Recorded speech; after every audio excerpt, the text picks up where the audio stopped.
20 मई के प्रोग्राम में आपने हमें बताया था कि मोहसिन नकवी हैं इस वक्त ईरान में, मामला तय पाएंगे, तय पाने के बाद एक आला शख्सियत जा सकती हैं। उसके बाद हमें नजर आया कि आर्मी चीफ वहां गई भी। आपने ये भी बताया था कि इब्तिदाई तौर पर एमओयू होगा और उसके बाद एमओयू तय पाने के बाद मुज़ाकरात होंगे और वो straight of Hormuz enriched uranium के हवाले से मामला आगे बढ़ेंगे। ये सारी बातें हफ्ते को नजर आ रहा था कि सही साबित हो रही हैं कि एमओयू हो जाएगा, उसके बाद मुज़ाकरात होंगे 30 से 60 दिन के अंदर और फिर 12 बजे तक ऐलान कर देंगे सदर ट्रंप ने खुद ने भी कह दिया कि मैं शॉर्टली हम इस हवाले से ऐलान कर देंगे, बट फिर ऐलान नहीं हुआ। क्या आपके ज़राए बता रहे, हुआ क्या? देखिए, जो हमें पाकिस्तान में बैठ के पता चल रहा है उसमें तो तमाम जो नजरें हैं या तमाम जो उंगलियां हैं,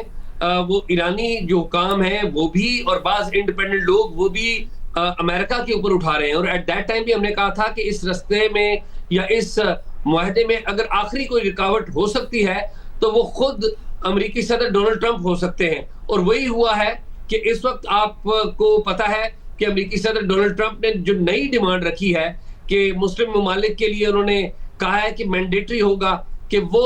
अब्राहम अकॉर्ड वो साइन करें और इसराइल के साथ सफारती जो ताल्लुकात हैं, तजारती ताल्लुकात हैं और दीगर ताल्लुकात हैं उनको बहाल करें। और ये साथ ही साथ इन्होंने ईरान के बारे में भी ख्वाहिश जाहिर की है और बीच में उन्होंने ये भी कहा है कि मुमकिन है कि एक आध मुल्क जो है वो ऐसा ना कर सके, वो एक्सेप्टेबल होगा लेकिन बाकी के लिए नहीं। ये वो वाला मामला है जो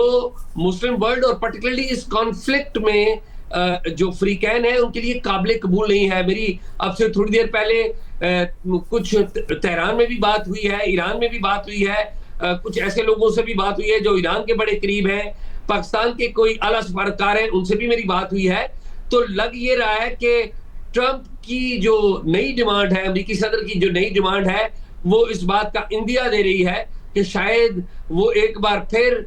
शिफ्ट चेंज कर गए हैं, अपनी पोजीशन शिफ्ट कर गए हैं। उसकी वजह से जो मुआहदा तय पा गया है, जिसके बारे में प्रिंसिपली एग्री कर लिया गया है, वो शायद और दूर हो गया है। मतलब अगर फिर भी ये खबरें आना कि पाकिस्तान की एक आला शख्सियत कतर जा सकती हैं, फिर ये खबरें आना कि गारंटीज मांग रहा है ईरान चाइना से, जो इनरिच यूरेनियम है पहले खबरें थी कि वो रूस मुंतकिल करने की बात हो सकती है, जो कि 2015 में भी हुआ था मुआहदे के तहत। अब चीन के हवाले से बात आ रही है, यानी कि कहीं ना कहीं डिप्लोमेसी अभी भी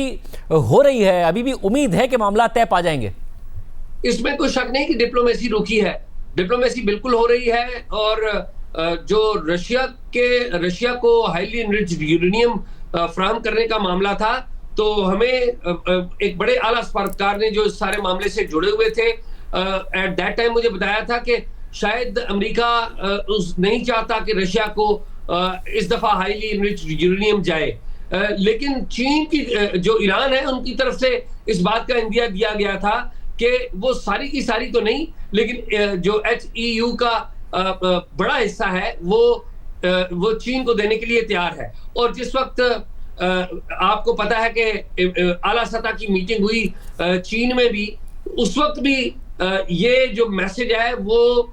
गया था और अब्बास अरागची भी आपको पता है वहां पर गए और पाकिस्तान की तरफ से भी बाज अहम शख्सियात गई। लेकिन बाद में अमेरिकी सदर डोनाल्ड ट्रंप का दौरा हुआ चीन का और उसके बाद ये मामला आगे,